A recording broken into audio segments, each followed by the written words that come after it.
ভাইরা আমার, কবরের আযাব, বিশেষ করে কবরের প্রথম চাপ, আযাবটা শুধুমাত্র পাপিষ্ঠদের জন্যই হবে, কিন্তু কবরের যে একটা চাপ থাকবে, কবর প্রথমেই একটা চাপ দিবে। যারা কবরস্থ হবে না বারজাখী জীবনে, যে যেখানে তার ধ্বংসাবশেষ থাকুক, সেখানে একটা প্রেশার প্রত্যেকটা মানুষকে দেওয়া হবে, একটা চাপ থাকবে। একটা হাদিসে আসছে নবী করিম সাল্লাল্লাহু আলাইহি ওয়াসাল্লাম বলেছেন, এই চাপ থেকে কেউ রেহাই পাবে না। যদি কবরের চাপ থেকে কেউ রেহাই পায়, তাহলে সে সাদ ইবনে মুআজ রাদিয়াল্লাহু তাআলা একজন সাহাবীর কথা বলেছেন, তিনি পাবেন। এছাড়া কেউ কবরের চাপ থেকে রেহাই পাবে না। তবে এটা ঠিক, যারা ঈমানদার তাদের চাপটা হবে সহনীয়, যারা বেঈমান তাদের চাপটা হবে অসহনীয়। এই যে ব্যক্তি এই ধাপে পার পেয়ে যাবে, তারপরে সব ধাপগুলো সহজ হবে ইনশাআল্লাহ।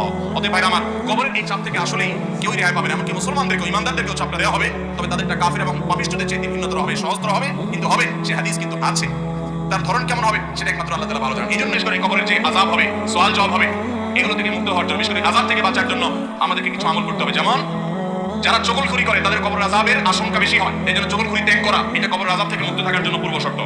আরেকটা হলো পেশাব থেকে ভালো করে পরিচ্ছন্ন হওয়া, পবিত্র হওয়া, ঘর বাড়ি জামা কাপড় শরীর পেশাবে মাখামাখি না করা, যত সম্ভব পেশাব থেকে পরিচ্ছন্ন থাকা। কারণ নবী রাসূলুল্লাহ সাল্লাল্লাহু আলাইহি ওয়াসাল্লাম বলেছেন, ইস্তানজাহু মিনাল বাউল, তোমরা পেশাব থেকে পবিত্র হও ভালো করে, ফাইন্না আম্মাতা আযাবিল কবরি মিনহু, কারণ বেশিরভাগ কবরের আযাব পেশাবের কারণে হয়।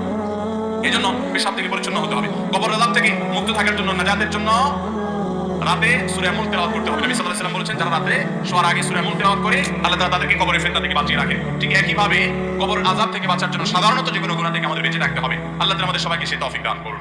তাহলে ভাইরা আমার, কবরের যে চাপের কথা বলা হয়েছে হাদিসের ভাষ্য মতে সেটা সকলকে দেওয়া হবে।